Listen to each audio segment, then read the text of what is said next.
admit it, Miss Jackson. I made a mistake. You used the word cheating, and then you cleaned it up and said a mistake. I had gave oral sex to this person. What man will believe that she only gave you oral sex? Exception. I know that the date was February 21st in my mama's house, in the bathroom. She was in the mood. She go to the bathroom. I go to the bathroom after. That's the date that we had. Your Honor, I remember us having sex at my house, not his mother's house. You know, he said some things, and that's when the picture of the junk came through. I found some, pictures as well, nudes, he said. If I sent them to anyone, I sent them to you. I'm a bigger girl. I don't take naked pictures just for anybody. Buckle up for a wild start. Ms. Reeves opens her case, stating her intention to prove that Mr. Silva is the biological father of her son, Legend. The judge confirms the purpose of the hearing, setting the stage for the legal proceedings. Stick around, courtroom drama is just getting started. Ms. Reeves, you are here today to prove that the defendant, Mr. Silva, is the biological father of your 7-month-old son. You were involved in a paternity case on Love and Hip Hop Atlanta court of your sister, who took a DNA test to prove paternity of her child in court with your own case. Can you feel the tension building? Ms. Reeves describes the strain on their relationship due to Mr. Silva's paternity doubts, explaining how it has impacted their lives. She expresses her frustration with his continuous questioning about Legend's paternity and her hope that a DNA test will resolve these issues and allow them to move forward without further conflict. Just wait, it spirals into more chaos from here. Well, it's affected everything in my life. We've been on and off for about 3 years. Every single time I turn around, it's always, oh, are you sure that he's my baby? I'm 100% sure. Like, why do you keep asking me? Don't get me wrong, he's a good guy, but I just want us to be able to move. So I feel like the best way for us to be able to do this, for us to go ahead and get a DNA test. The stakes are rising, folks. Mr. Silva explains his doubts about being Legend's father, attributing them to his mistrust of Ms. Reeves. Controversially remarks that men are allowed to cheat, but criticizes women for doing the same, revealing his double standards and prompting a mixed reaction from the audience. Brace yourself. The judge is about to turn the heat up. I just don't trust her, Your Honor. I feel like she's tricking me into believing that Legend's father. I grew up loving women, loving sex. To me, I always felt like it was okay for men to go out, have sex, come home to their family, go out, have sex, and come home, and especially with a baby, trying to say that I'm his father. You won't believe what comes next. The judge challenges Mr. Silva's outdated views on gender roles, questioning his justification that men are meant to conquer. His response leads to laughter and applause from the audience as the absurdity of his statement is highlighted. Things are about to get even more unbelievable. God created men to conquer, to overrule. A woman cannot empower men. What are we on, Game of Thrones? What are we talking about? You said God created men to conquer, and what else? And women to rule. Cannot overpower. Get ready for a twist. Ms. Reeves details her pregnancy timeline, explaining they were broken up when she discovered she was pregnant. Mr. Silva expresses his skepticism about the timing, correlating it with their breakup and her interactions with other men, which he cites as reasons for his doubt. The plot thickens. Don't miss what's coming next. Well, we was broken up at the time. Immediately, as soon as I told him that I was pregnant, he was like, oh, okay, with who? We were broken up for 4 weeks, Your Honor. I caught her texting her ex. I caught them texting multiple times. She claims they're just friends. Today, I just decided to try to go in her phone, and she changed her password on. Here's where it gets juicy. The discussion shifts to the dynamics during Ms. Reeves' pregnancy. Mr. Silva admits to distancing himself due to his doubts, though he was present at the birth. He recounts feeling pressured to sign the birth certificate despite his unresolved questions about his paternity. Stay tuned. The emotional roller coaster is just up ahead. In the hospital, none but her family was there. I was by myself. I came in. As soon as Legend was born, the doctor came in the room, straight to me and gave me the paper. I didn't want to make her look bad. I felt pressure to sign. Her whole family is around. And if you start talking about DNA tests and not signing birth certificate, it sheds a negative light on her. The courtroom is buzzing now. As the court reviews evidence from another woman claiming Mr. Silva denied his paternity, the judge examines the credibility of his statements. Mr. Silva admits to lying to hurt Ms. Reeves, exposing his vindictive behavior. Grab your popcorn, because the drama intensifies from here. I have proof right here. A girl, she messaged me basically saying that, they was talking. Let me see that evidence. He was her boyfriend as well. He didn't know me. I'm just So you got a message out of the blue. He told me you were his ex and that you were pregnant, didn't know who the dad was. Did you confront Mr. Silva about it? Yes, ma'am. Strap in for the climax. In the climax of the hearing, the DNA test results are revealed. It has been determined by this court. Mr. Silva, you are the father. Can you even handle this? Mr. McCormick spills the beans, revealing his utter shock upon discovering that the woman he thought was his dream girl has been gallivanting around town. He articulates his utter disbelief and emotional chaos this betrayal has brought into his life, and just when you thought it couldn't get more tangled, brace yourself. Mr. McCormick, you say you thought found the perfect woman until you discovered the love of your life, just a serial cheater on a rampage. You say Ms. Ball is a shameless adulteress, and there is no way you are her son's father. Yes, Your Honor. Get ready for a twist. Ms. Ball steps up, acknowledging her wandering ways, but remains steadfast that Mr. McCormick is the bona fide father of her son, Gavin. She's all in to prove paternity and clear up the murky waters of doubt swirling around the fatherhood of her child. Buckle up, because the ride's about to get bumpier. Ms. Ball, you admit to having out on your relationship in the past, but you are positive Mr. McCormick, father of your son, and you intend to prove paternity today. Yes, Your Honor. You won't believe your ears with this one. Mr. McCormick dives into the gritty details of uncovering Ms. Ball's indiscretion through texts, sightings of her jumping into mysterious cars, and even videos that left little to the imagination. The emotional drain and frustration he describes are palpable. But wait, there's more scandal just around the corner. Well, Your Honor, yeah, I found text messages, seen her getting in strange vehicles, seen videos. What haven't I found? Like, there's no way that I was father. I'm starting to become numb to all this. It's getting old. This conflict just went up a notch. Ms. Ball admits she hasn't been faithful, but accuses Mr. McCormick of blowing things out of proportion and seeing shadows. She firmly believes and defends that Mr. McCormick is indeed Gavin's dad, pointing out their uncanny resemblance. The next revelation is just moments away, and it's a doozy. Your Honor, there have been several times I have cheated, and I've been honest with him and told him about the times I've cheated, but he's become crazy and obsessed, making up things, saying there's no way I've done all the things he said. He is the father of my son. Think it can't get more shocking? Hold on to your seats. Mr. McCormick presents his case like a detective, complete with evidence of Ms. Ball's escapades, including detailed recounts of tailing her and catching her red-handed with other men. He brings out visual aids to paint a vivid picture of deceit for the judge. Just when you think you've seen it all, the next segment turns up the heat even more. I brought an exhibit, Your Honor. Please step up. Let's review that exhibit. The first time, she said she was going to go to the gas station to meet a family member. I kind of stayed back, and I was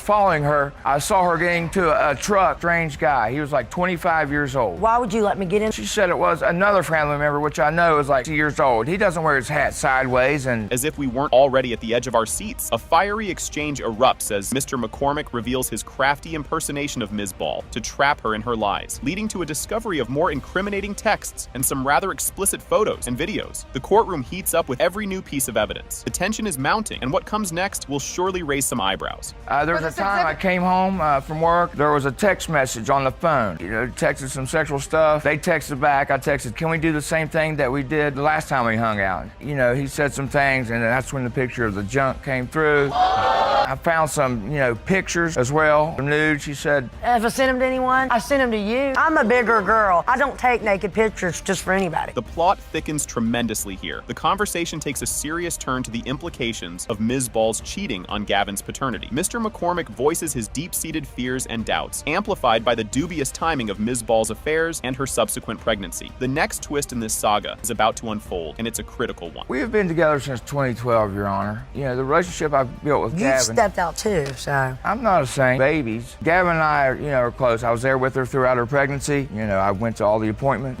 just trying to do the right thing. I don't know. 16 months is, it's a long time to bond. Now, this is a key turning point. Ms. Ball confesses to multiple liaisons during her pregnancy, but insists the dots connect back to Mr. McCormick as Gavin's dad. The dialogue delves into her attempts to keep their relationship intact, despite her side ventures, and her efforts to dissuade potential fathers from staking a claim. Gear up, because what happens next will definitely shake things up. I'm confident that is his son. But the problem is, it really isn't definitive because you admit to having sex with someone else in the month of May. Gavin was born in January. When the doctor did the sonograms, he estimated that I became pregnant around June 20th. As far as the advancements of the baby adds up, and he was early. He came 32 weeks. All roads lead to this climactic moment. The courtroom is thick with anticipation as the judge prepares to unveil the DNA test results. Both parents are on tenterhooks, their future futures hanging in the balance based on what the envelope reveals. This pivotal revelation is moments away and promises to be a courtroom climax for the ages. I want to cut that old part and move forward. I don't want there to be the cheating. I don't want there to be the arguing. I want it to be my son, Ryan, and I having a good time playing, being a mother and a father, and I don't want Gavin to have that doubt. And I do not want my child to ever have any kind of defect or issue because of something I've done in my past. I hope I'm his father, Your Honor. There's only one way to find out, and that's to get the result. This is it. Big reveal everyone's been waiting for. It has been determined by this court. Mr. McCormick, you are the father.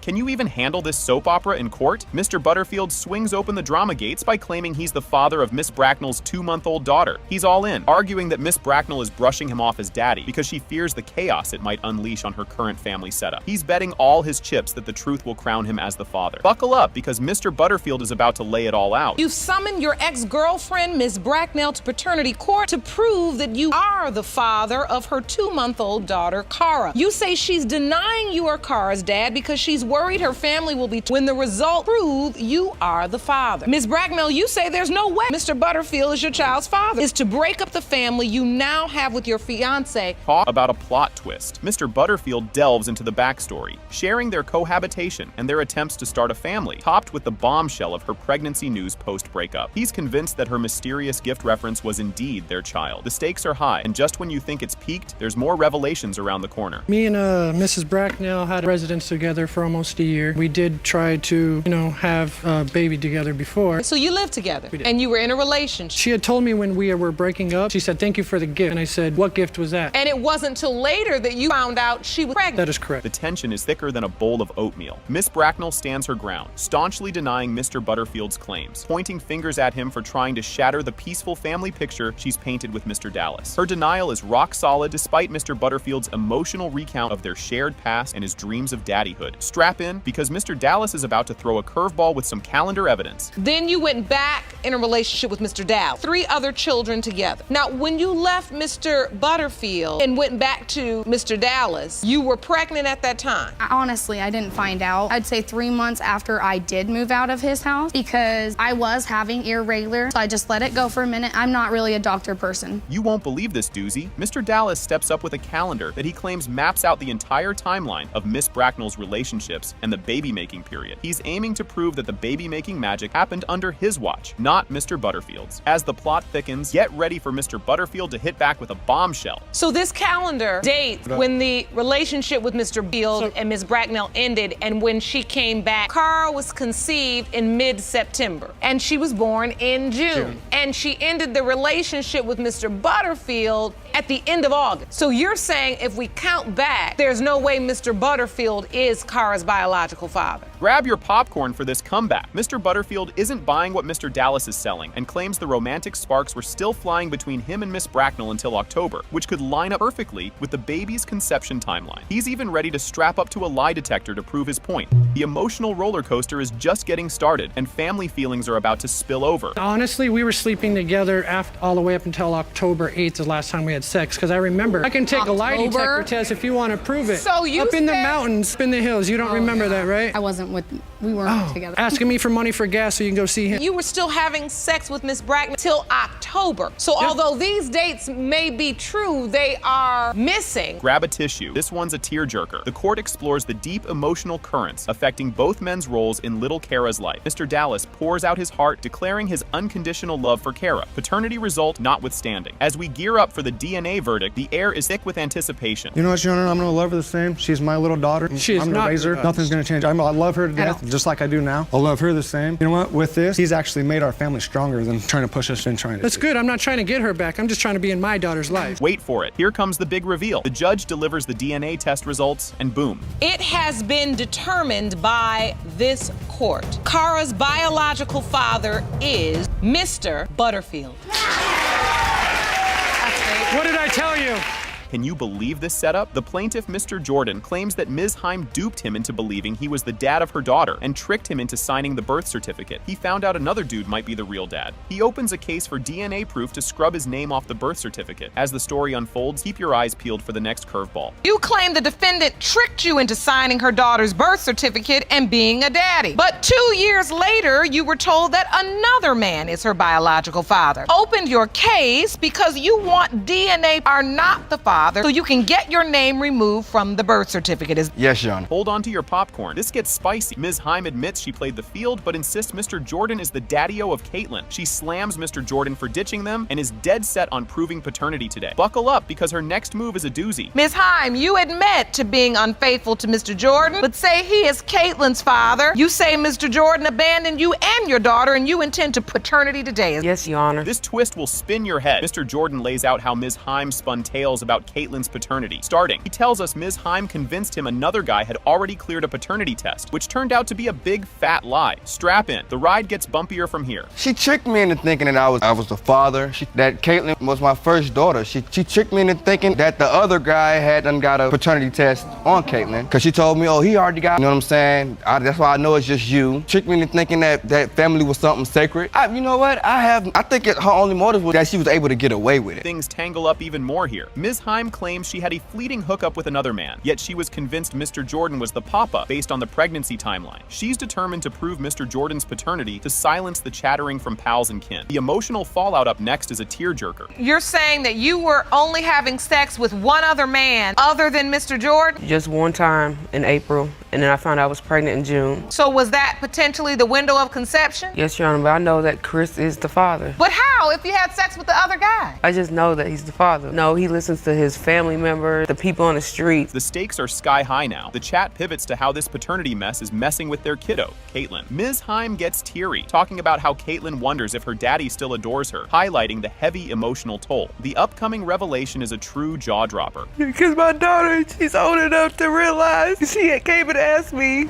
does my dad still love her? That hurt me so bad. Now, if I will, there's never been a moment where Caitlyn and I have been around each other and she feels like I love her less than, or anything like that. You thought it couldn't get wilder. A family brawl spills the beans that Mr. Jordan might not be Caitlyn's pop. A relative accuses Ms. Heim of fibbing about the whole dad drama, shaking Mr. Jordan to his core. The ensuing chaos is nothing short of a soap opera. This is where it goes wrong. Her and the family member gets into like an altercation or whatnot, like an argument. And it was like they started like throwing dirt on each other. So she said something about this family member's boyfriend or whatever. So the family member turned around and was like, well, why you ain't told Chris that it's not Caitlyn's dad? That moment, it was just like, I was more in shock than it, because at the end of the day, it's just like, it's very funny, but you know, you can say whatever. Here's where the plot thickens. The court reviews evidence of Ms. Heim's trickery, including snaps of Caitlyn cozying up to another man, sparking more doubts about her earlier tales and the little one's paternity. Mr. Jordan's shock at being kept in the dark will make your eyes pop. The courtroom drama intensifies next. Of the other guy and my daughter, and like having moments together or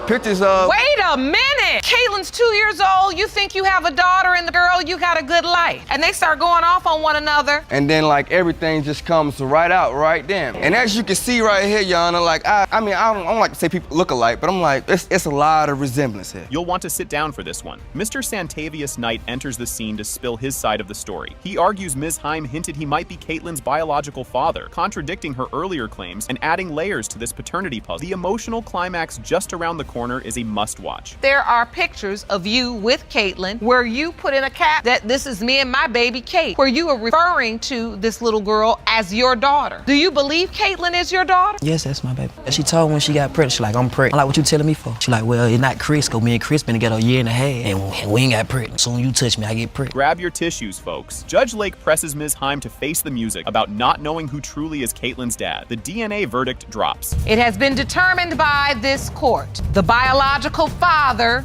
is Mr. Jordan. Strap in for this roller coaster. Miss Bosley steps up to the plate, dragging along a suitcase full of doubt about her son being the dad of Miss Jackson's 3-month-old Maverick, despite his name sitting pretty on the birth certificate. She spills the beans about possible other daddies in the picture, hunting her son jumped the gun by claiming paternity too soon. And trust me, the next part is a real kicker. You and your son have petitioned the court for a DNA test because you are certain father the defendant's 3-month-old son, Maverick, and there are 2 other possible fathers. You say your son made a young and dumb signing the birth certificate, and you need today's paternity result to get his name off of it. Yes, Your Honor. Buckle up for this confession. Miss Jackson drops a bomb by admitting she played the field, but swears on her favorite lipstick that Mr. Bosley is the real deal daddy to Maverick. As the judge digs deeper, Miss Bosley is all mama bear, vowing to shield her son from a lifetime of daddy drama. And oh, just wait till you hear what's coming up next. Ms. Jackson, you admit to cheating with another man, claim to be certain that Mr. Bosley is Maverick's biological father. Yes, Your Honor. Hold the phone, things are getting spicy. Miss Jackson takes us back to the fast and furious start of her fling with Mr. Bosley, which went from 0 to let's have a baby quicker than a microwave dinner. But then, doubt creeps in faster than a cat on a hot tin roof, leading her right into another man's arm. And the plot thickens even more in the next snippet. Well, my testimony is, in the beginning, we were working together, and he was starting off like, oh, I love you. Do you believe in love at first sight? And then, well, the next day we was talking, and then we had sex. He was talking about, the kids and all of that. And then I asked for a break because we were moving too fast at the beginning. You're not gonna believe this. Just when Mr. Baisley thought he might be the dad, Miss Jackson admits to a little side hustle during their speed dating phase. This twist throws a wrench in the works, mixing personal mess-ups with the legal jigsaw of who's the daddy. But hang tight, the next revelation is even juicier. At the time, I was fine with that because we wasn't really together. We was just talking. We didn't never fully get together, and because I just wanted to make sure, Exactly, because you weren't fine with it. You have admitted, Ms. Jackson, I made a mistake. You used the word cheating, and then you cleaned it up and said a mistake. I had gave oral sex to this person. What man will believe that she only gave you oral sex? Get ready for the waterworks. Miss Jackson opens the floodgates with a tearjerker about her own daddy issues, fearing little Maverick might end up in the same boat. It's a raw gut punch moment that shows just how deep this paternity puzzle cuts. The emotional roller coaster is far from over. He denied me too, and it hurts. I don't want my son to grow up like that without his dad in the picture, because I know how it feels and I have my daddy issues, and growing up is hard. And the plot thickens. Miss Bosley throws a curveball into the mix, presenting text that might point to another contender for the title of Maverick's dad. This revelation sends everyone on edge, waiting with bated breath for the DNA drumroll. And believe me, you'll want to stick around for the big reveal. Your Honor, he sent me that picture, and immediately I was like, that's not your son. This made me think twice. And Mom, once you got that picture, you believe other man is the father. You submitted the messages you saw. See, look. And this is between Ms. Jackson and the man you believe is the father. The moment of truth has arrived, and it's a doozy. The courtroom holds its breath as the judge declares, it has been determined by this court. The biological father is Mr. Bosley. Can you believe what just went down? Mr. Muhammad opens the court drama with a bang, insisting he's the daddy of 2-year-old Brooklyn, despite the defendant's staunch denial. He's utterly convinced that the defendant's ongoing fling with another man is the only reason she's denying him as the father. Strap in, because you won't believe the curveball coming next. Mr. Muhammad, you are here to prove that you are the father of the defendant's 2-year-old daughter, Brooklyn. You claim the only reason she is denying paternity is because she wants to be in a relationship with other man. Yes, Sean. Hang on to your popcorn, folks. Ms. Walton drops a bombshell by admitting to her secret escapades with another man, casting serious doubts about Mr. Muhammad's paternity claims. She asserts with unwavering certainty that given her frequent liaisons with this other man, there's no way Mr. Muhammad could be Brooklyn's father. Her admission cranks up the drama and sets the stage for even more jaw-dropping revelations. Just wait till you hear the next part. Ms. Walton, you say you were secretly cheating on Mr. Muhammad and had sex with other man almost every day of the month. There is no way Mr. Muhammad, Brooklyn's father. Yes, Your Honor. Just when you thought it couldn't get any spicier. In a plot twist worthy of a soap opera, Mr. Muhammad finds out Ms. Walton had lied about the other man being just her cousin. This revelation throws a wrench into the already complicated dynamics of their living situation, ratcheting up the emotional stakes. Brace yourself, because the revelations just keep getting wilder. She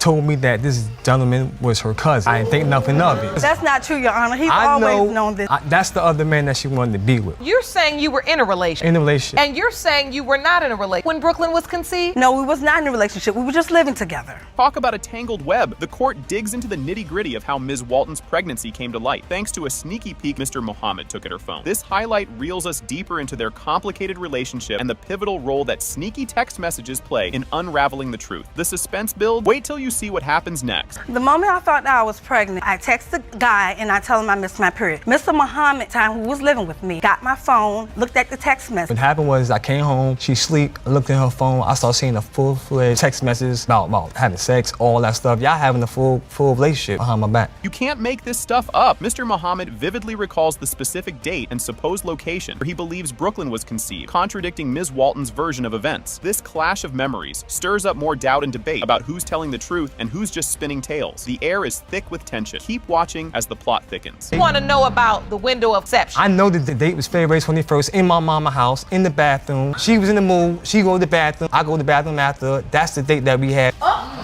Your Honor, I remember us having sex at my house, not his mother's house. Mr. Muhammad, is it your testimony that you conceived your daughter, Brooklyn, in your mother's bathroom on the sink? Yes, ma'am. Ready for the big reveal? It's the climax of the episode where the DNA results finally come in. It has been determined by this court. Mr. Muhammad, you are the father. Yes. She is full of it. Why would you call while you pregnant? I'm finna have his baby next month, so I don't need Pampers. I don't need milk. You need Come it? on now, get it together. And when you get it together, it shouldn't even it's gonna be together when these DNA. I got pregnant February 21st. That's the same day you left. We're sleeping together the entire time. While I'm on in the shower every night, 3 times a day, lunch, breakfast, and dinner, and I was the third. 7 days to get pregnant, baby. Blanks, you shooting. I'm not the only one that's shooting. And I received a text from a guy telling me to leave the hospital because that's his baby and he needs to be there. What? Like literally in the hospital. And I received a text telling me that the child that I'm waiting to come isn't mine. The courtroom buzzes with anticipation as Mrs. Watts takes the stand. Mrs. Watts appears in court to challenge the paternity of her deceased son Alex's supposed child with Ms. Cheryl. She questions whether Alex fathered the 20-month-old Caden and has requested a DNA test to get to the bottom of things. The court nods in agreement with her request. The stage is set and the audience leans in as the plot thickens. Mrs. Watts, you are here on behalf of your deceased son, Alex, who was tragically murdered just a few months. You stand here on his behalf because you doubt he fathered the defendant's 20-month-old son, Caden, and you have asked for a DNA test to determine the truth. Yes, Your Honor. A heavy silence falls as Mrs. Watts starts her harrowing tale. A tragic backstory unfolds, with Mrs. Watts recounting the ambush and murder of her 2 sons, Alex and Lewis. The emotional toll is palpable as she describes the horrific scene of arriving to find Lewis dead and Alex fatally wounded, later pronounced dead at the hospital. The room holds its breath, ready for the next twist in the story. I was called, received a phone call to come to a shooting where they said that my son was involved.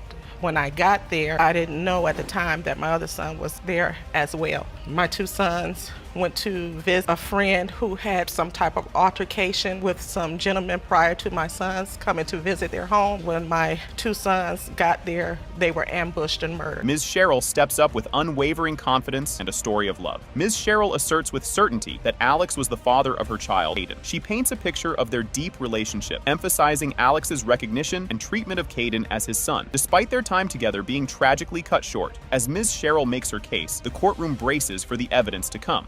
We plan on having a family together, having that future together, but fortunately it was cut short, 3 years on and off. And so Caden is 19 months old? Yes. And so he did get to know his father, yes, the man you say is his biological father, before he passed away? Yes. A murmur of surprise ripples through the audience as new evidence surfaces. A tense moment arises with the presentation of a text message, revealing Ms. Cheryl's previous uncertainty about Caden's paternity. She had admitted to a one-night stand during her relationship with Alex, casting serious doubts about who the child's biological father could be. Eyes widen as the courtroom prepares for the ripple effects of this bombshell. Well, the issue was my son had went away for some time, and before he went away, he told me that Alexis was pregnant. I guess this was during the time that they were on their breakup. He was involved with someone else. Alex is, and she said that she didn't know she needed a DNA test. Sent it to me in a text message. Do you have that text message? I do. Jerome, would you grab that evidence? This is a text message between you and Ms. Cheryl. Yes. Curiosity peaks as the secrets behind the secrecy are dissected. The discussion turns to why Alex may have wanted to keep the pregnancy under wraps, delving into his private nature and the complex personal dynamics, including Ms. Cheryl's initial reluctance to disclose the pregnancy due to her domestic circumstances. The narrative deepens, setting the stage for the much-anticipated DNA revelations. Private about other people being in his business. I know him and I had a good relationship. After she had the baby, Alex and her had gotten back together. The baby was like 2 months old. To the house a few times with her and the baby, but he never said, "This is my child," but cared for the baby as if it was his. The atmosphere thickens with emotion as Mrs. Watts opens up about her fears. The emotional stakes escalate as Mrs. Watts voices her hesitation to bond with Caden without confirmation of his paternity, fearing the potential heartbreak of losing another connection to her son if the results are negative. The courtroom is on edge, eagerly awaiting the scientific verdict. It's not really like a real reason why. I just don't have transportation to go back and forth from the east side all the way to the west side. I don't have a car, so it's hard to get a ride to go back and forth. I feel like if she did want to see Caden, she has a car. You know, she could have came and drove. Because, you know, for the past 6 months, we have been going through so much. Yeah. I didn't want to open that door and get attached to the baby and then find out that he may not be his, and then it'd be like I'm losing my son all over again. Yeah. A collective gasp is heard as the DNA results are finally revealed. It has been determined by this court. The percentage of relatedness between Ms. Lita Watts and Caden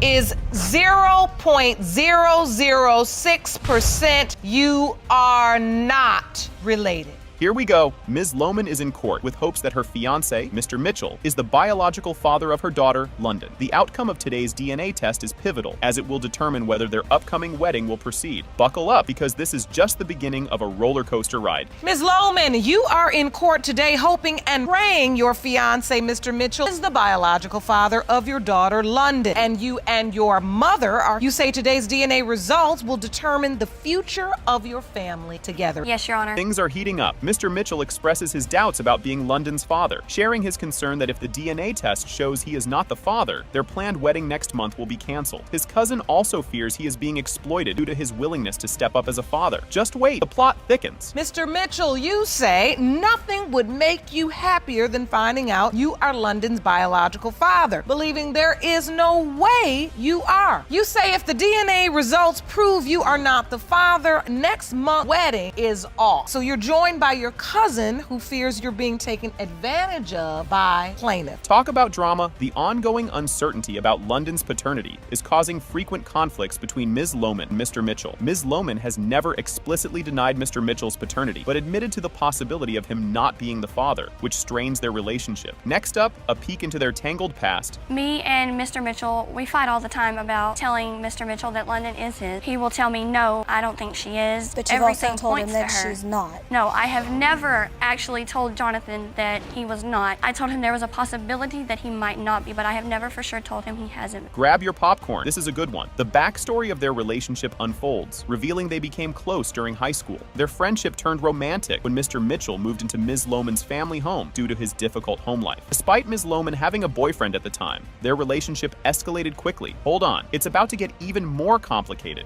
When we were sophomores in high school, we became really good friends. You know, he started opening up to me and telling me, you know, about his home life. He came from a very hard, difficult, I went home and I spoke to my mother, my dad about it. They were like, yeah, we'll help him. He ended up coming to live with us. I was really happy when he got away from that. And so your relationship started while he was living with you and your family? Yes, ma'am. You won't believe this twist. About 2 months after Mr. Mitchell moved in with Ms. Lohman's family, their relationship became intimate. This occurred despite Ms. Lohman initially resisting due to her existing relationship, indicating complicated feelings and dynamics from the start. Strap in as we dive deeper into the saga. After about 2 months of him living with me and my family, we were sitting on the couch one day just talking, and he kissed me. Told him, I have a boyfriend, we can't do this. And he just kind of shrugged it off and said, okay. So at that point, Mr. Mitchell was just your friend? About a week after that, we were in the pool, we were swimming under the water, and he kissed me under the water, and I came up. I didn't stop it, let it continue, and we ended up having sex. Oh boy, here we go. Ms. Lohman reflects on the dates of conception and realizes she had more frequent encounters with Mr. Mitchell compared to her ex-boyfriend during the critical period. This revelation leads her to believe Mr. Mitchell might be the father, but the overlapping relationships contribute to the paternity confusion. The truth is just around the corner. He never found out, and to this day, he still doesn't know. He does not know to this day that you were also sleeping with Mr. Mitchell. Was this just a one-time thing when you all ended up having sex, or did it continue? Were you using protection? No, Your Honor. You have an ex-boyfriend. Believed that he was the father until they split and she got with Jonathan, disappeared. Moment of truth time. Didn't see this coming. It has been determined by this court. Mr. Mitchell, you are not the father. Can you handle this twist? The courtroom gets a bombshell revelation as Mr. Benning airs his doubts about his paternity, stemming from a cheating scandal uncovered in a previous courtroom drama. He questions whether he's the biological father of his 2-year-old daughter, Robin, and his 6-month-old son, Jermaine Jr. Making things quite spicy, Mr. Benning clings to hope, but is swamped with uncertainty. The tension's building. Just wait until you see what's next. Mr. Benning, you recently appeared in couples court and it was confirmed that the defendant cheated on. This infidelity has caused questions regarding your 2-year-old daughter and 6-month-old son, Jermaine Jr.'s, although you are hopeful that both are your children, now have doubts. Yes, Your Honor. This part hits right in the feels. Mr. Benning dives into a poignant tale about the loss of his mother when he was just a teen and his yearning for a daughter to cherish as his mother did him. This touching story deepens the emotional pool of his paternity doubts around 106. The emotional resonance of his narrative gains the judge's nod at 109. Strap in, because the emotional roller coaster is just picking up speed. Well, first off, Your Honor,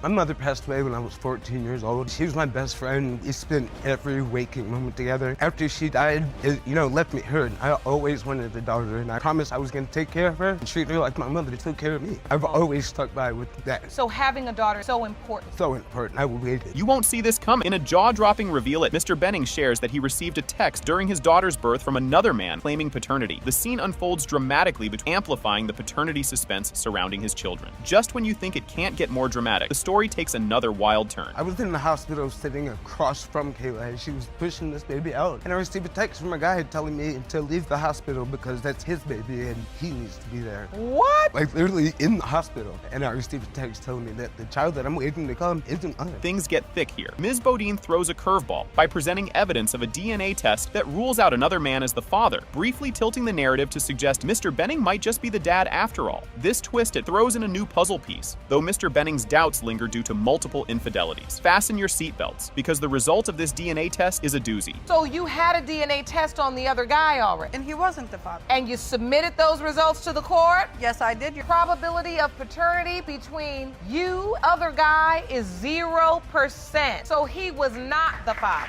No, he wasn't, because Jermaine's the father. Build the relationship. You still have a doubt? Probably feel first off, that DNA test doesn't mean anything because she's on me with more than one person. No one was ready for this bomb drop. It has been determined by this court. Benning, you are not the father. What the?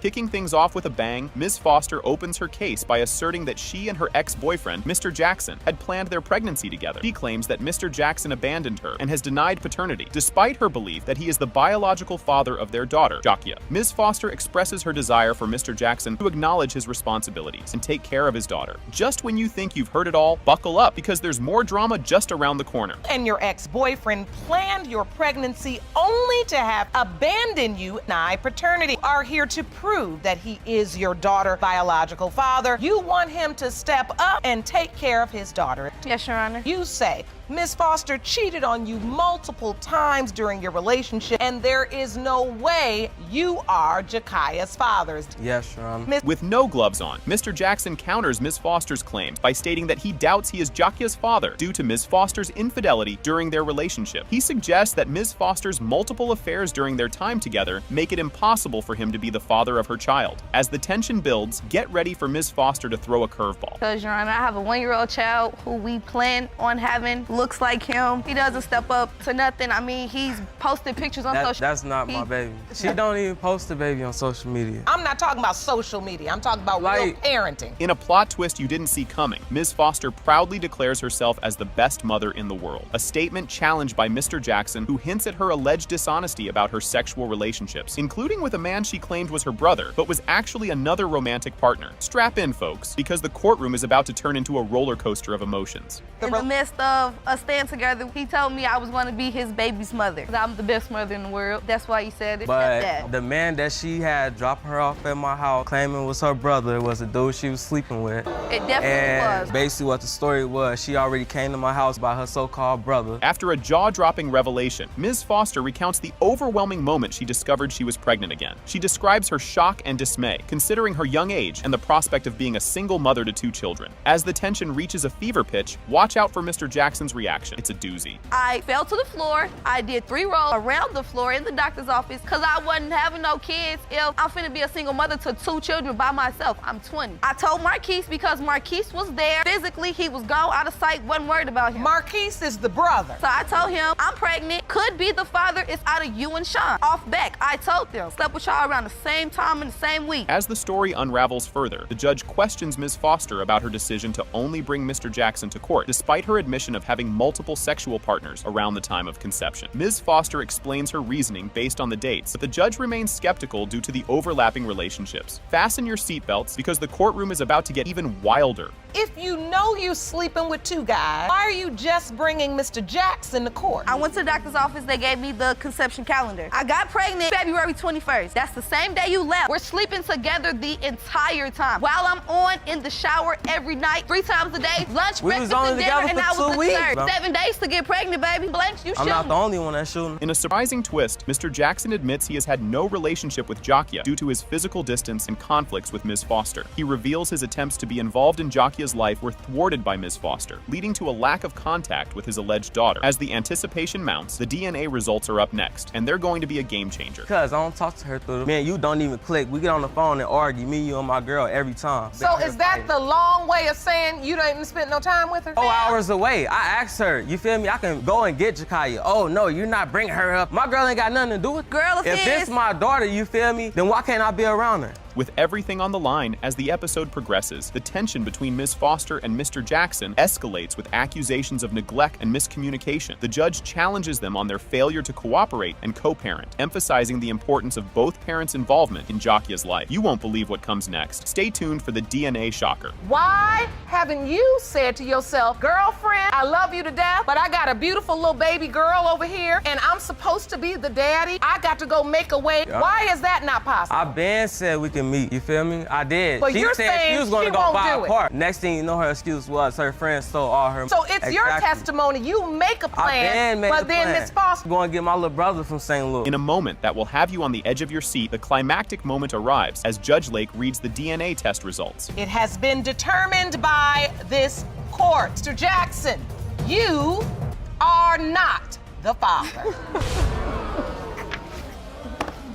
Can you even handle this? Ms. Eubanks lays it all on the line, confidently declaring her belief that Mr. Wilkes is the father of her 3-month-old son, Maisie, and voicing her dreams of walking down the aisle with him post-DNA results. She emphasizes the test as the key to unlocking their future, mending the cracks in their shaky relationship. You won't believe the twist coming next. Ms. Eubanks, you say you are here to save your relationship with the defendant by proving that he is your 3-month-old son's father. Say once today's DNA results prove paternity, you want to get married. Yes, Your Honor. Did that just happen? Mr. Wilkes throws a curveball with his doubts about Maisie's paternity, citing a missing emotional connection despite desperate searches for a sign. He lays it out. No paternal match could mean the end of the road for them. The stakes are sky high, and the next scene ramps it up even further. You claim that when Maisie was born, you hoped for a sign that he was your son. But no matter how hard you look, it just wasn't there. You say negative paternity results end your relationship. The end of everything, Your Honor. Yes. Seriously, get the tissues ready. Ms. Eubanks is visibly shaken as she talks about the toll Mr. Wilkes' doubts have taken on her, tearing up as she details her emotional turmoil. It's a heart-wrenching scene that lays bare the personal cost of their paternity ordeal. But keep your eyes peeled because there's more heartache and drama just around the corner. I want to save my relationship because we've been together too long. 1,002% sure that he's my child's father. I just want these results for him so we can move forward and get married like we planned. And how has this doubt affected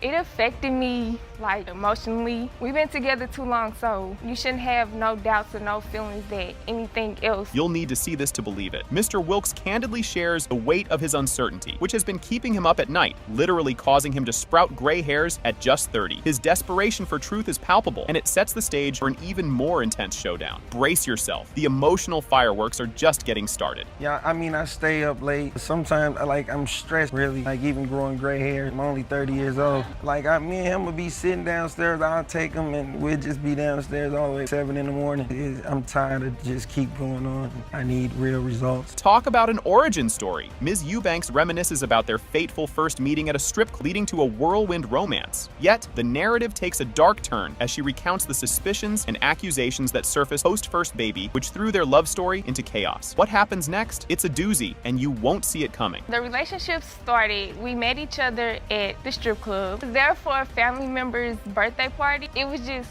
love at first sight. Like, we was together every scene. It took a turn for the worse. Our first child was born. We had took a little, I guess what he calls it, a so-called breakup. Oh, the drama intensifies. Mr. Wilkes recounts a sketchy scene where suspicions of Ms. Eubanks' infidelity were sparked by another man's presence during a rocky phase in their relationship. This accusation adds another layer of tension to their already strained relationship. Fasten your seatbelt. The courtroom is about to turn up the heat. She was definitely talking to other people at the time. I was talking. When you say talking, what does that mean? Does that mean? That means that could be sex also. No. But we're just not together. Well, that's not talking. I never had no relations with nobody else but David. I talked to other people when we had that little split, but I never had relations with nobody else. Now, this is a bombshell. Mr. Wilkes reveals incriminating phone evidence. A video that he believes shows Ms. Eubanks being less than faithful. This revelation sends shockwaves through the courtroom, dramatically raising the stakes and inflaming their already volatile situation. Watch out. The next part is a real jaw-dropper. So I went through the phone one night and seen a video. You the only eyes for me. I have video of something that's showing me something totally different. Did you bring that video to court? I have the video. What do we see here, Mr. Wilkes? That's her when she said she had eyes for me. This is during our little separation. That's her dancing.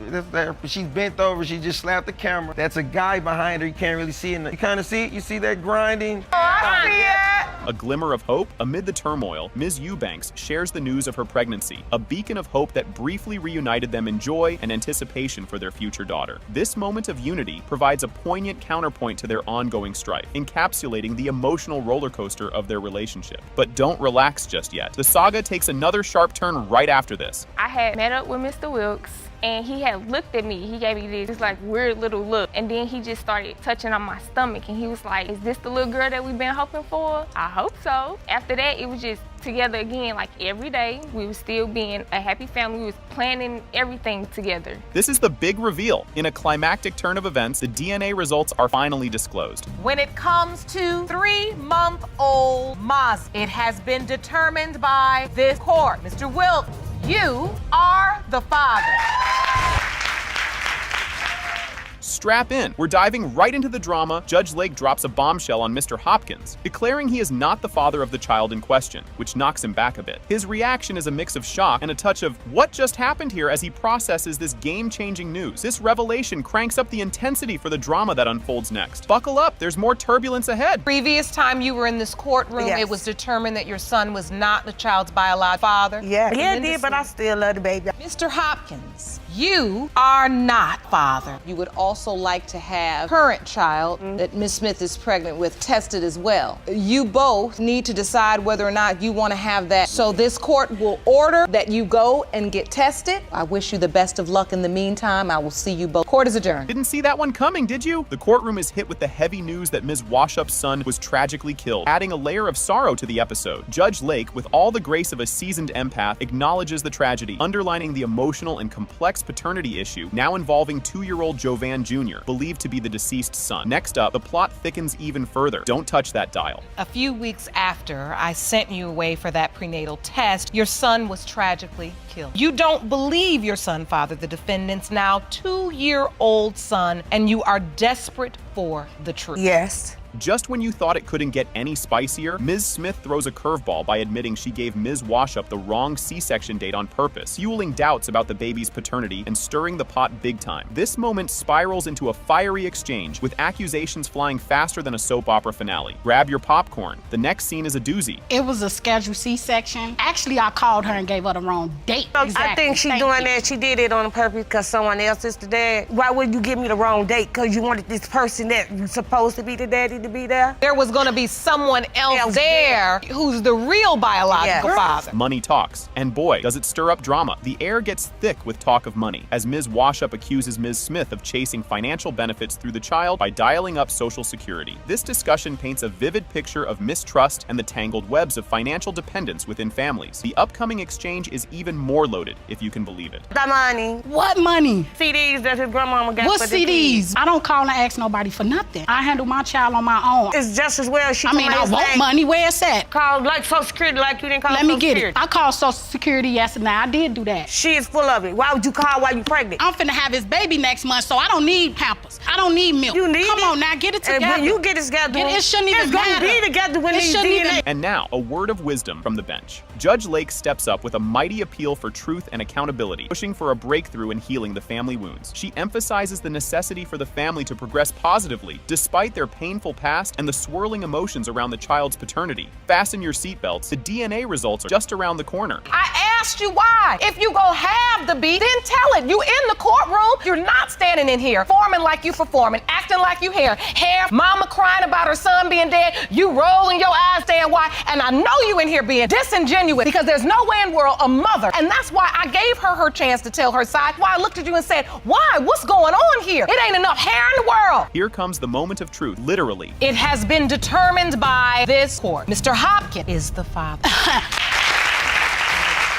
So are you saying you got to a point in the relationship where you felt smothered? Where I felt like I couldn't go nowhere. Where I felt like I stuck in the house 24/7. He just want to lay up under me, and I cannot go anywhere. Are you serious? Yes, Your Honor. I kid you not. She came to the club with the baby on her arm yelling, "You are the father. This is your baby. Why aren't you taking care of your baby? You're a deadbeat dad." Miss Hensley, you never. I never have my baby. Yana, not only the club though, Yana. She's coming to the studio. Quickly, she became a hoochie, and that's what it was all about. Excuse me, is that proper language to use for a young woman? Well, you know, in Hosea chapter 4, God. We in paternity court, and I'm the judge, and in this courtroom. Here comes a doozy to kick things off. Mr. House, a church pastor and bishop, is accused of potentially fathering a child with a woman 28 years his junior. The complexities of his role and personal life come into question as he navigates the allegations in court. Just wait, it's about to get even more tangled. Mr. House, you're a church pastor and bishop who may have fathered a child with a woman who's 28 years younger than you. Yes, Your Honor. Did that just happen? Ms. Webster admits to her involvement with 3 different men during the time of her daughter's conception, including Mr. House. This revelation sets the stage for a tangled and emotionally charged legal dispute. Brace yourself. The next part is a jaw-dropper. Ms. Webster, you admit you were involved 3 different men during the time you gave your daughter, including Mr. House. Yes. Can you believe this twist? Bishop House recounts the beginnings of his relationship with Ms. Webster, emphasizing his human needs despite his pastoral duties. This narrative sets a complex backdrop, blurring the lines between personal failings and pastoral responsibilities. Next up, we delve deeper into their scandalous connection. It started with me leaving assignment that I had in Jacksonville, moving to Buffalo, New York, to take on a new assignment. But I'm also a man. I want to stress that right away, that I'm a man and I have manly needs. So it doesn't mean that I won't see a woman. I'm also a pastor. I met her. We began to talk. She went through a tragedy. She lost her mom. I went through tragedy. I lost my child. The plot thickens substantially here. As the relationship details unravel, Bishop House contemplates a serious relationship with Ms. Webster, while she shares her perspective, highlighting a relationship that began under the guise of a church meeting but quickly turned personal and intimate. You won't want to miss what's coming up. It's a real cliffhanger. We met at a church. It was supposed to have been like a Bible study thing, but instead of that, it was like more, it led on to sexual, unprotected sex. I didn't meet her at a church. I met her at a fast food joint, exchanged the number. That's wrong, Yana. We met at church. Oh, the drama escalates. In a heated exchange, Bishop House refers to Ms. Webster with derogatory terms, prompting the judge to intervene and remind him of the decorum required in the courtroom, focusing on respect and proper conduct. Fasten your seatbelts. The courtroom is about to get even stormier. Quickly, she became a hoochie, and that's what it was all about. Excuse me, is that proper language to use for a young woman? Well, you know, in Hosea chapter 4, God. Not in Hosea chapter 4. We in paternity court, and I'm the judge, and in this courtroom, we're going to respect when. Now, you can tell the story without calling her name. And the twists keep coming. Mr. Miles Jones, another potential father, is introduced in the courtroom. His relationship with Ms. Webster adds another layer of complexity to the paternity case as he details their initially casual connection that later became serious. Hang tight, the DNA results are up next, and they're a real game changer. At first, it started off as casual sex, 2 to 3 weeks, and then I started catching feelings. You know, she told me that she started catching feelings also, so we made it. So you decided to make it serious? Yes. But at some point, she started sleeping with Mr. Howe. Did you know that? You knew? No. The air is thick with anticipation. Ms. Webster describes the turmoil and confusion around her pregnancy announcement, highlighting the challenges she faced in communicating with Mr. House, who had disconnected his phone and moved away without knowledge of her pregnancy. The climax of this episode is right around the corner, and it's nothing short of explosive. When I found out I was pregnant, I was trying to contact Mr. House. Phone was disconnected. First one, I never knew he left, and then I didn't even get in contact to tell him until after I had my baby. He denied her. He wanted a DNA test. He didn't want nothing to do with my baby. His money to be on full when I asked him for diapers around. I had to buy them diapers. I'm the one that turned Girl, it let me say on. this. Everyone's glued to their seats now. The climactic moment of the episode unfolds as DNA test results are revealed. Mr. Miles Jones is declared not to be the father of the child, bringing a dramatic turn to the ongoing paternity mystery in the courtroom. Keep watching, the surprises aren't over yet. These results were prepared by DNA Diagnostics, and they read as follows. In the case of House v. Webster, Miles Jones, pertaining to whether Mr. House or Mr. Miles Jones, it has been determined that Mr. Miles Jones, you are not her father. The courtroom is on pins and needles. In the case of House v. Webster, Miles Jones, as it pertains to Mr. House, it has been determined by this court that you are not her father. Get ready for a wild ride. Ms. Lusk, alongside her mother, is adamant that she knows who the biological father of her 3-year-old daughter, Samarai, is without a shadow of a doubt. Unfortunately, the man she claims is the father has sadly passed away, creating a fiery showdown with his mother, Ms. Page, who is equally convinced that she is not Samari's grandmother. Courtroom is set for a heated debate over paternity that promises more twists and turns. Buckle up, because the next revelation is a doozy. You and your mother say you have no doubt whatsoever when it comes to knowing who your 3-year-old daughter's father is. Yes, Your Honor. The man you claim is her father has died, and now find yourself facing off against his mother, who is just as convinced that she is not your daughter. Yes, Your Honor. This part is a real tearjerker. Ms. Lusk lays out her tough journey as a teenage single mother, having gotten pregnant at 16 and still managing to slog through school. She voices her frustration over the lack of support from the father's family, pointing out how unfairly life has treated her. Her emotional account not only paints a vivid picture of her struggles, but also highlights the absence of the father's family in her life. Strap in, the emotional roller coaster is just getting started. Being pregnant at 16, having to still go through school. These past 4 years, everything has been on me and my mother. And I feel it's completely unfair because he has a whole other side. My daughter is beautiful, and you missed out on 4 years. Everybody's not only a me. single parent. You're not absolutely the only correct. The air is thick with tension here. Ms. Lusk maintains that Ms. Page's late son is indeed the father of her child, sparking a fiery debate about motives involving money and insurance policies. Ms. Page throws accusations of financial greed at Ms. Lusk, who counters with a defense of her character. Their exchange peels back layers of deep-seated mistrust and conflicting narratives. Keep your eyes peeled. The upcoming scene ups the ante even further. They're out for money. I had insurance on What my money? son. I had an insurance policy. They're out for That we money. knew nothing about. No, unless it's proven it's not my son's You baby. never I posted know it on anything Facebook. about- Have an insurance policy. Yes, Your Honor. And so this insurance policy, $50,000, you submitted that paperwork to the court. You won't see this twist coming. Amidst a climactic revelation, Ms. Lusk recalls a personal encounter with Ms. Page, suggesting a previous meeting during her relationship with Ms. Page's son, which Ms. Page vehemently denies. This bombshell adds new layers of confusion and conflict to the already tumultuous proceedings, complicating the narrative about their relationship and the paternity issue. Fasten your seatbelts, because what happens next is even more jaw-dropping. It was a normal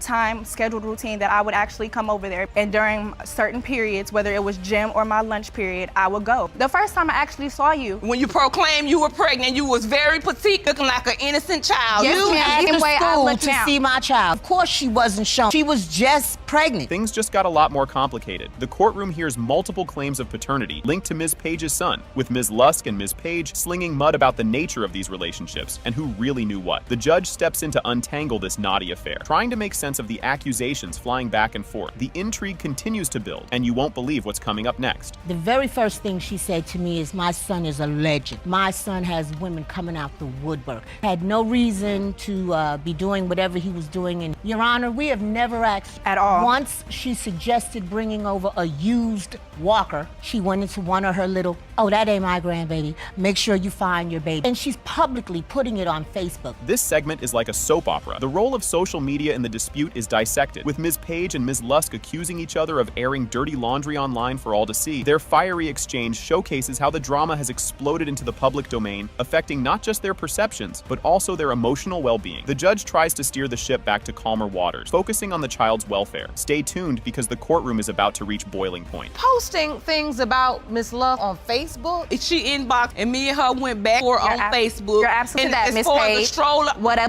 didn't know up? anything about a stroller because I'm not providing a stroller a child It that I don't wasn't a even know. stroller, it was a walker. Hold on to your popcorn. This is the big reveal. As everyone in the courtroom holds their breath, the DNA results are finally announced. It has been determined by this court. The probability of relatedness between Miss Page and Samari Page is 99.96%. Can you believe this? Shockingly, Ms. Martin accuses Mr. Dampier of being indifferent and cruel towards their 4-year-old daughter, Amia. She claims he refuses to accept paternity, which has fueled his negative behavior towards the child. The tension in the courtroom is palpable. Just wait until you see what's coming up next. Say your ex, Mr. Dampier, is a cruel, petty little man, refuses to fully accept that he is the father of your 4-year-old daughter. Claim Mr. Dampier's callous indifference towards your daughter has gone on for far too long, and you intend paternity today. Yes, Your Honor. Oh, the drama unfolds further. In a defiant response, Mr. Dampier expresses his doubt about being Amia's father, attributing his uncertainty to Ms. Martin's alleged infidelity. He claims that there is no way he could be the father, given the circumstances he describes. The plot thickens, and you won't believe what happens when we hear from Amia herself. You say Miss Martin was a serial cheater with a stable of men in her rotation. You say you have evidence that proves Miss Martin stepping out on you, and there is no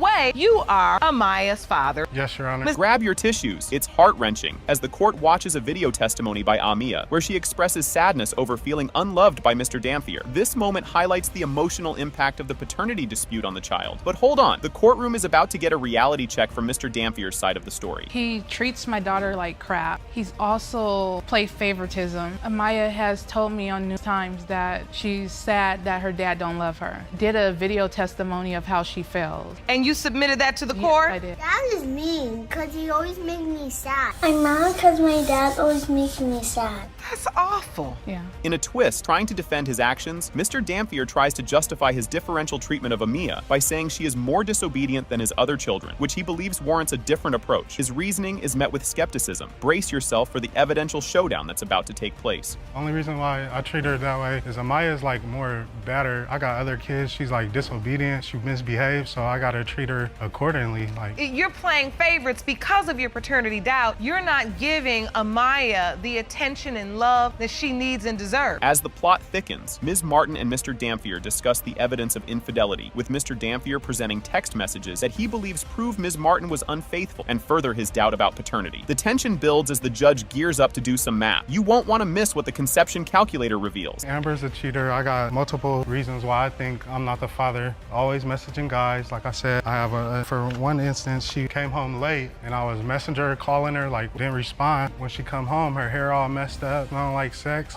I respond like, where you been at? She didn't have no proper excuse for where she been. It's crunch time. In a crucial moment, Judge Lake uses a conception calculator to determine the possible dates of Amia's conception, correlating them with the timeline, Ms. Martin's alleged infidelity, to assess the likelihood of Mr. Dampier being the father. Fasten your seatbelt. The DNA test results are about to drop. Figure out if it is the same time. When was Amaya born? 2015. 2015. Then we'll press calculate. So if we go back to the text message exchange, the first set is January 3rd, and then the second set is January 29th. That is right in the window of conception. Exactly. I've never cheated on you, and you know that. Like, you are Maya's dad. You could cut the tension with a knife. With bated breath, the DNA test results are revealed. It has been determined by this court. Mr. Dampier, you are the father. Exactly. Like, he knows that.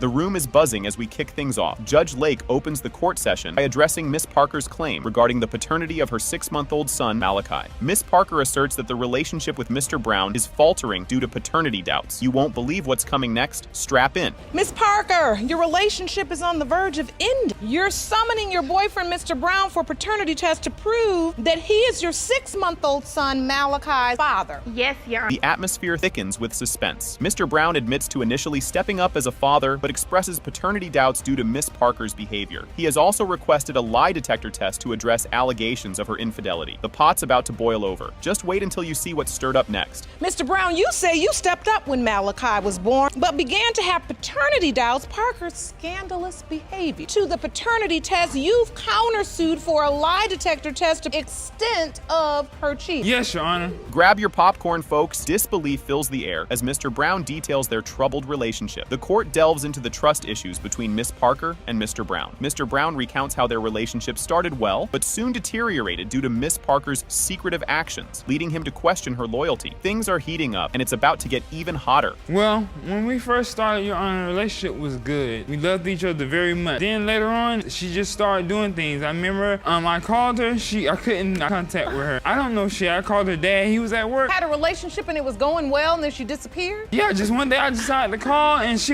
I was like, yeah. Hold on to your seats. This is a doozy. Miss Parker responds to accusations of her disappearance by asserting her need for freedom and independence from what she perceives as a smothering relationship, which Mr. Brown contests. The sparks are flying, and they're not slowing down anytime soon. I was with my friend. He would not let me have no friends. I didn't let you have no friends. I cannot even step out my friends to go have a dinner. So are you saying you got to a point in the relationship where you felt smothered? Where I felt like I couldn't go nowhere. Where I felt like I stuck in the house 24/7. He just want to lay up under me, and I cannot go anywhere. Are you serious? Yes, Your Honor. This exchange is as intense as it gets. Judge Lake tries to clarify the sequence of events that led to the breakdown of trust, focusing on a specific incident where Miss Parker went missing, which she attributes to feeling smothered. Things are about to get even more entangled, so keep watching. You just didn't know where she was. You wanted to know where? As a precaution, just in case something happened. I mean, I trust her, but it's just... Was it a committed relationship? Yes. Parker, why do you get missing without saying, hey, babe, Because I feel like he's insecure, because like I feel like he don't... Insecure about what? He would not let me go anywhere. I always have to be stuck in the house 24/7. I didn't say you had to be stuck in the house, but take the baby some of the time. Just when you thought it couldn't get more dramatic, Miss Parker describes how she discovered she was pregnant around Mr. Brown's birthday, and the subsequent doubts Mr. Brown had about the pregnancy due to the inexpensive test used. The saga continues, and it's a roller coaster of emotions. Well, Your Honor, I got pregnant around his 25th birthday, and I told him I was pregnant. He said he didn't believe because it was a $1 pregnancy test. I went to Grady Memorial Hospital, and I confirmed I was pregnant. So I called him on the phone. He had a few minutes to talk. We talked about getting married, Your Honor. We talked about having other kids in the future. At the end of the day, I feel like he's insecure. He won't trust me. Everyone's on the edge of their seats now. As Miss Parker recounts the birth of Malachi, Mr. Brown admits to being present during the delivery, but refrained from signing the birth certificate due to persistent doubts about the dates and his paternity. Buckle up. This ride's about to take a sharp turn. So you were with her while the baby was born? I was in the delivery room. Did you sign the birth certificate? I didn't sign the birth certificate. Did you have a doubt? Yes, a 50% doubt. So you couldn't bring yourself to sign the birth certificate because you knew you had a doubt? Then the dates, they're not adding up either. What about the dates didn't add up? Well, like she said, she got pregnant during June. The baby was born in January. You'll need a moment to process this one. Miss Parker presents evidence to explain Malachi's premature birth, which she attributes to her health issues, attempting to clarify the timing concerns raised by Mr. Brown.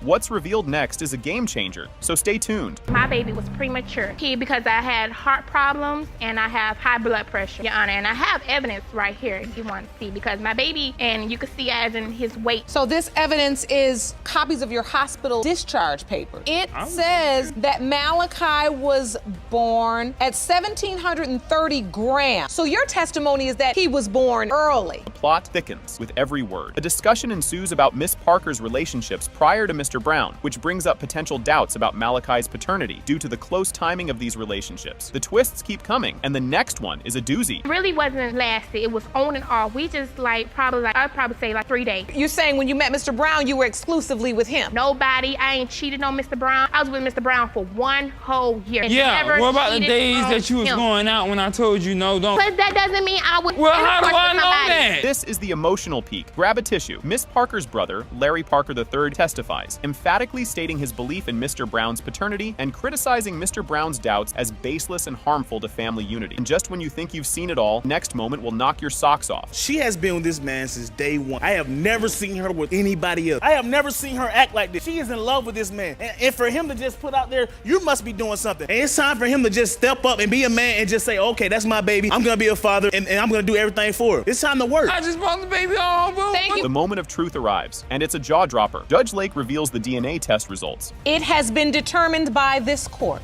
Mr. Brown, you are not Malachi's father. Can you believe this opener? Mr. Hunt officially requests a paternity test to determine if he is not the father of Ms. Tinsley's 3-year-old daughter, Jazia. He asserts that their relationship was short-lived and doubts his paternity due to the nature of their interactions. Just watch how this tension escalates. Things are just heating up. You have petitioned the court for a paternity test to prove that you are not father of Ms. Tinsley's 3-year-old daughter, Jazia. Yes, sir.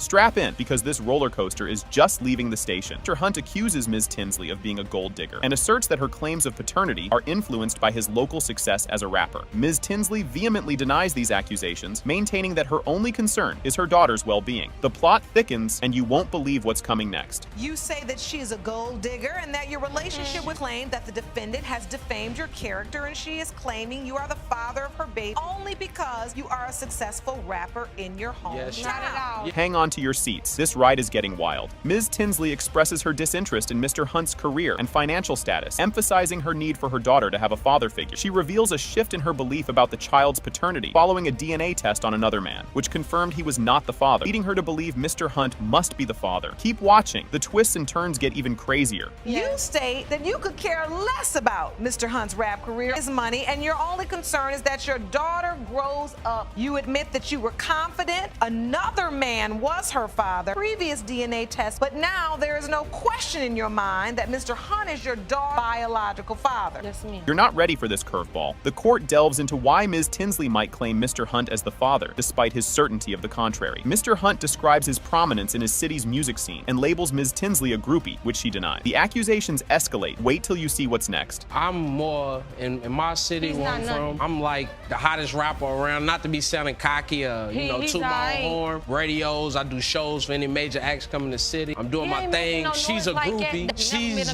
got nothing going for herself. She's dead broke. Keep a job. This part is absolutely jaw-dropping. The backstory of their relationship is questioned. They met on MySpace and connected in person in 2008. Ms. Tinsley insists their relationship involved several encounters. Contrary to Mr. Hunt's claim of a one-time hookup, you won't want to miss the bombshells about to drop. On MySpace a long time ago. And then we originally met in person like in 08. No, Yana, that's not how it happened. I found out about this. I met her a few years back, but I only hooked up with her one time. That's a lie. We had sex several times. One time. Several other guys. What about them? I'm single. I don't got no man. I ain't married. Just when you thought it was maxed out, the heat turns up. The conflict escalates as Ms. Tinsley confronts accusations of her character and intentions. Mr. Hunt recounts discovering a post on Facebook by Ms. Tinsley, putting him as the father next to their daughter's picture, escalating the public aspect of their dispute. The next moment is even more explosive. Brace for impact. Jump off, Yana. She's a groupie. I found out about this chick when she came to me about the baby. Found out about it on Facebook over my mother's. I seen it on the internet that she put my picture, put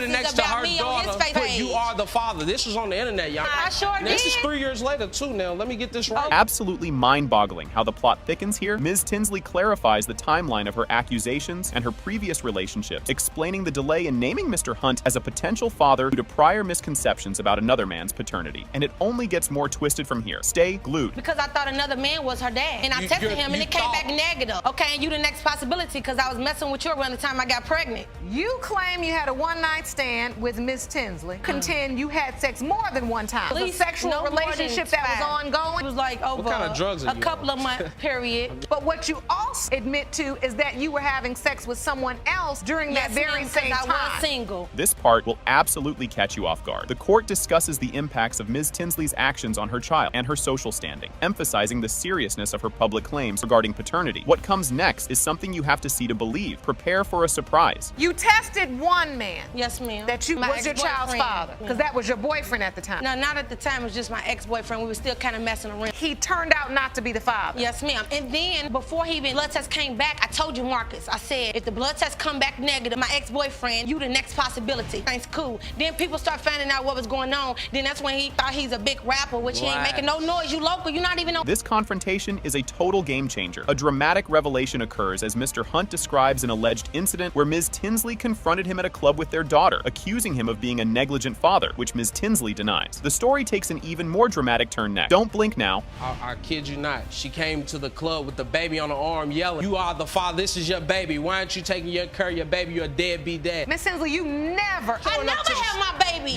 Not only the club though, Yana, she's coming to the studio. I'm with me and my friends, my partners, we leaving that. She's showing up at the studio with this baby. The stakes are sky high now. As the court proceedings draw near their conclusion, both parties express their frustrations and expectations about the paternity test, highlighting their emotional and social stakes in the outcome. Buckle up for the outcome and what happens next. This is going to be epic. What is it that you want from this? You just want your child to know who their father is. Yes, ma'am. I don't want nothing from him. My mama left me in the hospital when I was born. I actually didn't even grow up with my mama. I grew up in foster care. What would you like to know in terms of child is yours? If she's mine, I'm gonna take her my daughter. I would appreciate apology, something I to do leave owe me you alone. an apology if she ain't yours. When it comes to 3-year-old Josiah, Mr. Hunt, you are not her father. Yeah, wow. Thank you.